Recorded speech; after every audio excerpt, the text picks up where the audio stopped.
Are you racing Ironman Copenhagen this year? If so, this is the video for you because in this video, I'm going to go through some key course specifics from swim, bike, run. I'm also going to talk a little bit about some key training tips as we go through each of the sessions to make sure you're absolutely bulletproof prepared come August. I'll also, at the end of the video, I'll go through some other non-training elements such as nutrition, logistics and packing, etc., and all this other good stuff. So settle in, a lot to cover, and let's get you ready for that race in Denmark. Right, I will kick off with my little red pointer. There we are. Okay. So, as I said, we'll go through swim, bike course, run course, and key things you need to know, including a little bit of running through of the event timetable at the end. And this is how your day will start in August. This is the swim start, and as you can see, it's a beautifully flat. It's in the sea, but it's a lake, and we'll talk about it. It's almost like a lake when we'll talk about that in a second. And this is your Ironman Copenhagen swim course. Some key things to note. It's going to be highly likely it's wetsuit legal. It is in a kind of an inlet, but it is seawater, so the temperature tends to be wetsuit friendly. Most years it has been wetsuit. Um, there is beforehand a chance to get a warm up. I strongly recommend you do that just to make sure you're slightly acclimatized to the water. It won't be overly cold, but it's just good to get that the water down the front of your wetsuit so there's no shocks come when you start your rolling start. So now that I mentioned a rolling start, what is a rolling start? In Ironman, they do not no longer do mass starts where everyone all piles in at the start. What will happen is you will find yourself on race morning having swim corrals where you will seed yourself and based on the estimated time it's going to take you to do your swim. So there will be sub 60-minute corral for the fish. There will be for then they will go from 80 minutes, 90 minutes, all the way up to was it 2 hours? So you'll know what your kind of estimated time is based on your open water swim training, based on your sort of time in the pool, etc. So put yourself in a corral that's going to be the right time for you. Because this is how it will work. As you can see, there's going to be kind of four lanes. These are with the metal gates. And every 10 seconds, these volunteers will lift their arms, and those 1, 2, 3, 4, 5 athletes will go in at the same time. The volunteers will put their arm down again, and then that's how they allow the water, they control the entry into the water. So this is why it's really important you put yourself in the correct corral. Why is that? There's no benefit whatsoever putting yourself in a faster corral thinking that you're going to help yourself with your cutoff time. Your timing, Matt, your time only starts when you cross this mat here. So that's your chip time. So don't worry about that. And the benefit if you put yourself in, the good point if you put yourself in with swimmers of similar ability, you'll have a chance to draft off them. I'll talk about that in a second. The downside if you put yourself in swimmers that are stronger than you, they will swim over you and you'll have a very uncomfortable start to your day. So seed yourself correctly. In terms of, as I said, it's nice sheltered water. It's you'll get the buoyancy factor from the salt water, and there's not that because it's sheltered, there's not any wind, and there's not going to be any sort of real chop from waves, etc. So it's actually one of the nicest swims on the circuit. Um, in terms of actually swimming it, it's actually just two straight lines out, really. You go under this bridge, you go under this bridge, and down again. So it's kind of hard to get. It's not one of these swims you can get too far lost, like if you're in Austria and you can drift too far into the middle of the lake. It's as long as you stick tight to the buoys and sight well against these buoys, you're going to have a fairly kind of easy swim. So in that, as I said, a quick tip for people in their doing the first or kind of their kind of second or third Ironman.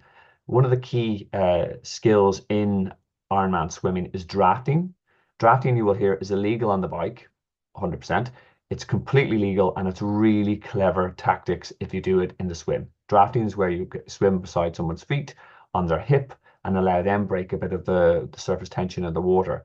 It means you will save about 10-15% energy by allowing them doing a bit of work. Best case scenario, you get into a pod of swimmers. There's 4 or 5 of you, and you're all swimming together. Brilliant. Then you're on for a great day. So if you can draft, do that and swim feet to feet. It'll help. Um, in terms of sighting is where you every 6 to 9 strokes, depending on your swimming pattern, that you lift your head up out of the water just to see where you're going towards. And typically, what we do is aim for something that's stationary ahead of us, that we know that if I pop my head up and I'm aiming and I can still see that tree, lighthouse, it means I'm swimming in a straight line. If I look up, can't see it, it means I'm going left or right, and that means why we have to course correct. So that's we talk about sighting. Not as important in Copenhagen because, as I said, it's a fairly straight course. So I would advise sighting off the buoys. And this will be big turning buoy here. There's after the second bridge we've gone under, you'll be around was it 1,500 meters through the course. Then your turning buoys here, around the 2K mark here. And again, also looking at the bridges as well as a decent sighting point. And you'll have your turning point here when you reach the corner of the inlet. Here again, here, and then your favorite sighting point is this is going to be the big black arch where it says swim exit, and that means you've nailed your 3.8K swim, and you're off on the bike. A little bit of a tip here, especially for the newbies, if you're swimming and like that in the water for 90 minutes, 100 minutes, whatever, when you try to get up, all the blood drains straight down to your legs and you get a bit jelly. So what I recommend to my guys is kick a little bit more aggressively, just for this part of the course. And because it means it helps distribute the blood flow a little bit more around your body, and get up slowly, as in don't go boing like a spring. Ease yourself up, allow the blood flow to equalize, and therefore you won't have that jelly legs, that kind of lightheadedness and faint on the way out, which does happen. And then we go, so you had your swim, and now it's time for transition. In terms of training prep, I do look, even though it's not a classic sea swim with waves and all that sort of stuff, it is in the seawater. So do practice. Don't spend all your time swimming in the pool and doing whatever 2.5K sets and 3K sets. Get it out into the open water with your friends, with your buddies in a safe environment, in your wetsuit, and make sure you're covering sets of up to 3K. This will make you it will do wonders for your confidence and your preparation. So that's a key training step. Do get into the water, do get into wetsuits. And August, normally, if you're coming from Europe, means the water temperature in June, July isn't too bad. Your cutoff time to get through this is 2 hours and 20 minutes. But you'll do that and you'll get out plenty of time and you'll be chomping at the bit to get on the bike. But we have to go through transition first. So that's where you would have started your swim, and this is our exit here. The key thing to note about Copenhagen, it's a split transition. For people who don't know what a split transition means, it means that your transition 1, as in your swim to bike, and your transition 2, your bike to run, are 2 different locations. So there's a little bit of logistics beforehand, making sure you get bags, places, and bikes in the right places a couple of days. It's very well done with the Danes. They're very organized, so don't sweat it too much. But it's just something to bear in mind. Whereas most races, for the likes of Barcelona, Italy, it's a single transition, so you don't really have to worry about any logistics and dropping things off beforehand. You only have one drop-off point. So you're going to come out of the water feeling like a champ. You will have to pick up your blue bag here. What do I mean by a blue bag? Ironman has specific transition rules. That means that you have to use their bag system. It's not like your local domestic triathlon where you have you just put everything beside your bike and all the rest, and you chuck your wetsuit when you come off. No, it's it's much more structured than it needs to be, because there's 2,500 athletes coming through, and everything needs to be quite controlled and tidy. So they have a bag system where you're coming from swim to bike is a blue bag. When you're going from bike to run is a red bag. I do have a video in the comments below that shows you exactly how that works, what you need to put in the bags beforehand, and how it works as you go through the race. It's much simpler when you see it in a flow and laid out in my video. So don't sweat it, but make sure you watch the video and that you know this in advance. Okay, so you'll pick up your blue bag, and on that you end up taking your wetsuit off and put it in the blue bag. You'll take out your bike helmet, your bike shoes, etc. And then you have a changing area here that in case you do want to make a full change from as I said, if you're changing it a complete new cycling kit, if that's your plan, your strategy. Um, a big question on that was it should you change it to use a tri-suit or two-piece or use actual cycle specific clothes. There's pros and cons to each. Again, I have a video in that below in the comments below. But let's assume that you are going to change it to dry cycle clothes and all that. So you have that option in the tent. You will follow down this area and into the transition area where your bike will be racked. You will pick up your bike and you will head out the bike out here. Okay. As I said, the blue bag is swim bike to run. It's it is a short run up in terms of a transition because it's split transition. It tends to be quite compact. It has not like a Mallorca, for example, where you end up running for a kilometer just because it has everything on the same place. So that's a complete benefit. Um, this area is on grass. Okay, so it's again unusual in the sense most of the Ironmen have are on concrete now, so you're going to be running on a certain surface. So this is what it will look like. As you can see, so you have to make a call on this. Do you wear your bike shoes, put your bike shoes on here and run down? This is a little bit slower, but it means you're not going to bang your foot off anything on the grass and all the rest. Or do you leave your bike shoes attached to your bike and run down barefoot? For me, I would actually leave the bike shoes, my bike cleats attached to my pedals and then run down. It's slightly quicker and I just be very careful when I'm underfoot that I don't bang my toes. But it's your call. Just be something to be aware of. As I said, it's compact. It should be a quick T1. Okay, hopefully this is useful. I've got some more great info on the bike course coming up, more info on run course, nutrition, got you covered. So, polite ask, if you find it useful, please hit that subscribe button because I do a lot more other course reviews and other triathlon training tips, Garmin, all training peaks, all that good stuff. And sure, well, why don't you just hit that little like button down below to make sure that I'm helping you on your triathlon journey. Okay, enough about me. Back to you guys. The bike course. This is a two-loop course. The road surfaces are silky smooth, and despite what this elevation profile might suggest, actually, no, first part, the 10 kilometers in the city is slightly slower because you've got a bit of roundabouts and a little bit more turning. But when you're out on this kind of the motorway and on the coast, it is fast. Okay. The road surfaces are very good. And do not be deceived by this elevation profile. I saw that, and I know Copenhagen. I have got guys who've gone through Copenhagen, and I know the bike splits. These are bumps. They are not. The only reason it looks that dramatic is it's at sea level, and this maxes out at 80 meters, so it's not that hard. This is a fast track. Do not make any mistake about that. The only thing as well, there's plenty of windmills in Copenhagen, and for good reason. It can be windy, especially along this part of the course.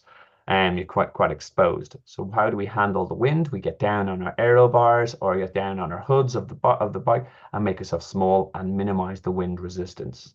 Is it windy enough to not use deep rim wheels? No, it's just be something to be aware of. But there's a element of such a fast bike, you can lose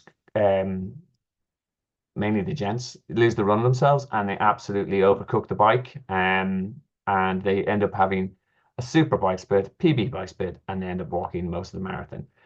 Stick to your numbers, stick to your zones in terms of either by power or with heart rate or by perceived exertion. Don't overdo it. You will go faster on the day just because of the nature of the course, but don't get greedy. You don't want to end up with those finishing like a burst balloon. I have found an actual video from a Danish guy, a triathlete, the YouTube triathlete. I'm going to put the links in that because he actually cycles the course. Now it's in Danish, but you can get YouTube, English subtitles. And you can see exactly what the course is like. So I'm going to put that down in a credit to that his handle is triathlete. So thank you very much for that. A shout out to you. So check it out in the comments below. And training tips getting ready for a course like this.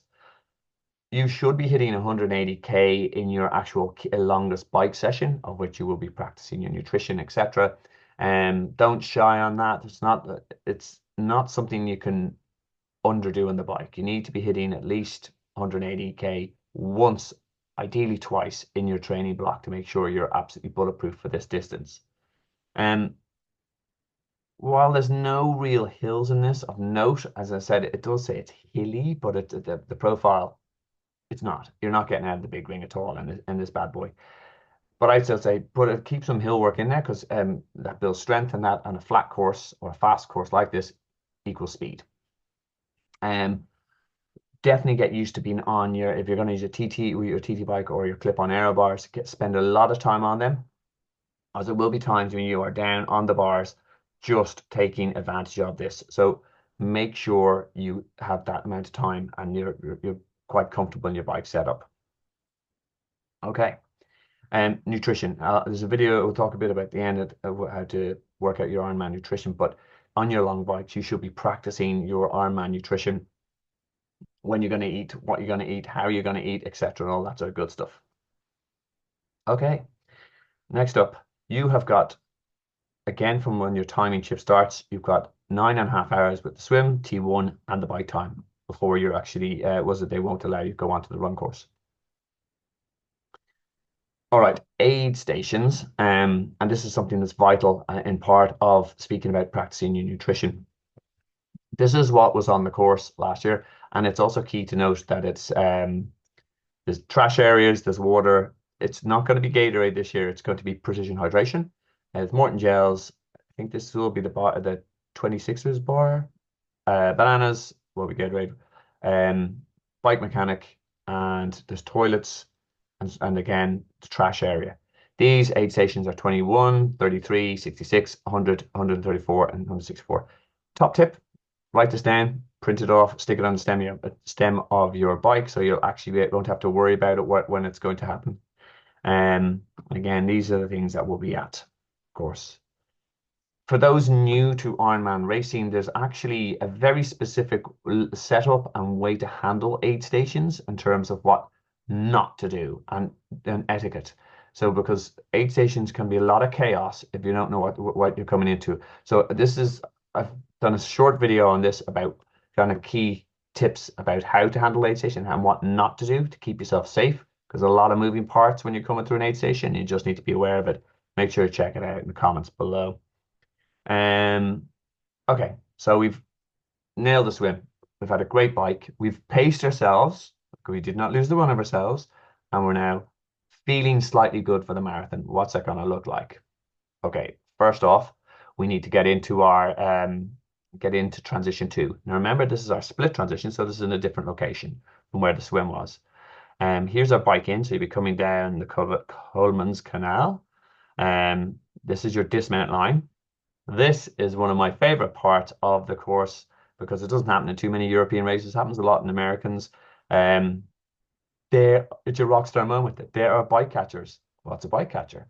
Instead of like a normal Ironman race where you have to go and you have to run and actually put your bike in the place in a rack, someone grabs your bike and racks it for you, which is great because then all you need to do is run towards your what you call it down this way to the bag racks. You pick up your red bag this time. This is where you'll put your helmet in, you'll put your bike shoes in, and you put on your runners, you put on your cap, your visor, etc., shades, etc., and you are out this way onto the run course. Okay, so again, if you're wondering what goes in that red bag, check out the video below and the little checklist, etc., just to keep it easy. Run course. What have we got? We have a 4-loop course, and it's in the city, and it's actually a very well spectated course, but because it's in the city and it's 4 loops, there's a lot of corners and out and backs, and there's a lot of dead turns, which can mess up your pace a little bit. But overall, it's really well supported. When you get out towards the part where the Little Mermaid, I believe she lives up here, it gets a bit quiet. But overall, the Danes are mad into this, so it's great. So make sure you know your pacing and your fueling strategy. This is what you would have been practicing on your long runs. And in terms of your pacing, fueling, the aid stations on the run course are slightly different. So you won't have Gatorade. This is going to be precision hydration. You'll have Morton, you'll have oranges or fruits, etc. The bananas, all that's a good stuff. Red Bull, if you can risk it. And for me, I will never go through this because it gives me a complete flashback to my college years and when I wasn't a triathlete, and it will do some strange things to my stomach. But some people swear by it. There's toilets, and again, the trash is at the end of the aid station. For me, key tip, I do not bring anything on the run when I leave out of transition two.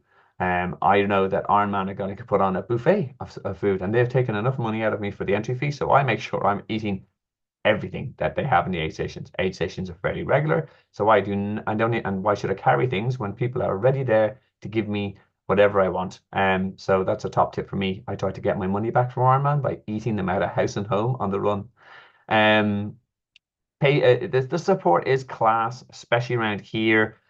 As I said, when you get up here, it's a little bit quiet because you're a bit further out. But this part of the run course, it's very well attended, and there's lots of crazy Danes and crazy supporters. So use that for energy. Pacing wise, again, it's a bit daunting if it's your first Ironman and you sort of go, oh, now I have to run a marathon. That's gonna suck. It will, but it'll only suck towards the end if you do it right. I recommend that you mentally you break it into four parts. First 10K, nice and easy. Almost feel like you're holding back and you go, oh man, I could do this all day long. It's slower than I was doing my long runs.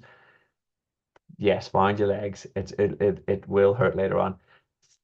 Second and third laps, that's where you're sort of really trying to popping into your race day pace, where you will have done your long runs, your long breaks off your bike, and all the rest, and what you feel real comfortable. And the fourth 10K is no other way of putting it, but it's just gonna suck. This is where you have to really dig deep mentally. And I talk a little bit about this in one of the other slides. You're trying to pull in visualization, trying to visualize the finish line. You're talking about mantras, short, powerful statements that keep you going. You're dedicating yourself. You're listening to you're pulling out who you're dedicating this last 2 kilometers for, etc. That's what's going. But you got to keep going. You will keep going. You've got so far, and all the rest. It's gonna hurt, but the glory will last forever. Not mention the little band which people refuse to take off for months and months. So, training tips to get yourself ready to run a marathon after a 3.8K swim and a 180K bike. A lot of people make the mistake thinking that you have to run a full marathon in your training block in the lead up to marathon. Absolute rubbish. But if you do, you're more likely going to injure yourself or you're going to mess up your training block because you will need a lot of recovery from a full marathon. Was it cap my long runs at between 28 to 32, depending on the athlete. For myself, I'll only go up to 30K. So I know that takes an awful lot out of my body. And that will be your peak session. How do I get my legs used to running off the bike? I do lots of mini little bricks off my midweek sessions. And the mini brick is something as short as 1-2 kilometers off like an hour long a turbo and all the rest. It's just getting the body used to that change of cadence, change of muscle groups.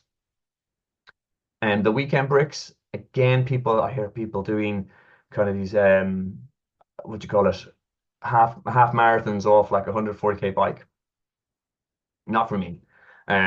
These the overloading your run volume is a risk of getting injured. So my guys will not do more than 7, 8, 9 kilometers peak off one of their longer bikes, and they're absolutely bulletproof come race day. Again, nail down nutrition on your long runs. This is a case of when are you going to eat? What are you going to eat? How are you going to how are you going to keep yourself on track? Spoiler alert, your Garmin's a great one for that. And again, I talk about that in the video in the nutrition. Okay, so there's the aid stations as well. As I said, there's plenty on the course, and just go absolutely nuts on them. As in, thank you very much, Ironman. You're very generous. So that is your run course, and this is where you will end up. Oh, you've got again 15 hours, 45 minutes to get there. This is 100% achievable if you keep yourself focused, paced, and fueled. You can do this.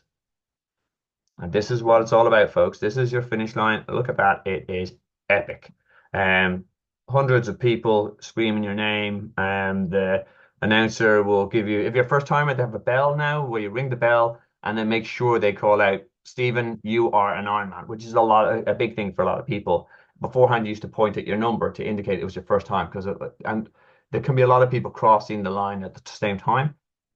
My advice for you is do not sprint up this. Do not get into a foot battle with some guy. Do not, unless you are trying to get under a specific time and you are 10 seconds out, like if it's undergoing 12 hours, and that's the only reason. Otherwise, milk this finish line. You have worked months to get here. So high five people. Was it do the airplane, dab, whatever. Make sure you get a good finish line. Make sure you get your name called out and enjoy your moment. You richly deserve it. Okay, so other considerations, non-training, non-course related, but are key. And if you need to make sure you get this right so you don't mess up your race day. Um, there is the race day nutrition. And again, there's a whole video of this that's 20, 30 minutes long about how to work out what your caloric intake, how to keep on track, how to find the right foods for you. Again, in the comments below. I don't want to make this single video too long. No one would watch it. Other things you need to worry about is logistics, packing, how you're going to get your bike there, etc., what you're going to wear. There's a packing guide there, and also the what you call it, a checklist on it, making life easy. Alrighty. Um, Tapering. This is always a weird phase of a triathlete's life where they actually think they're losing fitness, going to get sick, la la la. You're not. But I go through all that as well in the video upload. And then top last minute tips and also talk about some mental strategies in there and make sure you check them out. They will help you come race day. The event timetable, these are key. Now, some nuances with Copenhagen. They don't have actually on-site briefings, which is unusual. They have online briefings on the Tuesday beforehand. And by the way, these are times based on last year's event, so make sure you check out that it's keep an eye out on the latest athlete guide and brief, in case anything changes. But they normally stick to their game plan on this. But it's an online briefing. You can get there and register as early as Thursday. For me, I always try to get out 3 days before an Ironman. Why? Because what happens if your bag gets lost on a flight? What happens if your luggage gets lost? What happens if your bike gets damaged? Give yourself a couple of days in case anything goes wrong. You put too much into this to turn up and sort of go, right, I'm going to fly out on the Friday. I'm going to register that evening. And if my connection flight makes it, I'll just make it just before the registration closes. Oh, don't. My head, even saying that actually, my OCDness actually just kind of makes me all tense. Take time, get out early, give yourself the time. The day will be stressful enough. Your taper period is all about minimizing stress. Okay, Saturday there's the bike transition check-in. They do this determined by your race number and your swim cap, so that will be in the athlete guide. Try to adhere to these. It's because, as I said, with the split transition, it can be a little bit of a logistic nightmare. So just play ball with them. They're nice people.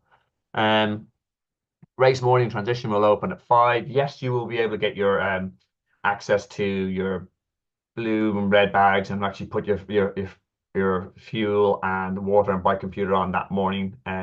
So you don't have to do it the night before. And also another big question is what happens with the transition? Do you have to go back to the swim start again, even though the finish line is a different area? No, they'll bring all your bags to the finish line and make it easy for you. Your race day and your epic race experience will start at 7 a.m. with a rolling swim start. So I wish you the absolute best. You continue with training, keep focused, and as I said, make sure you have a solid plan, pacing wise, fueling wise, and mentally wise, and you'll get there. Good luck in Denmark. Thank you very much for watching. Again, if you haven't already, hit the thumbs up and let us know how you get on. Here's my contact details, and hopefully you have a belter of a race day.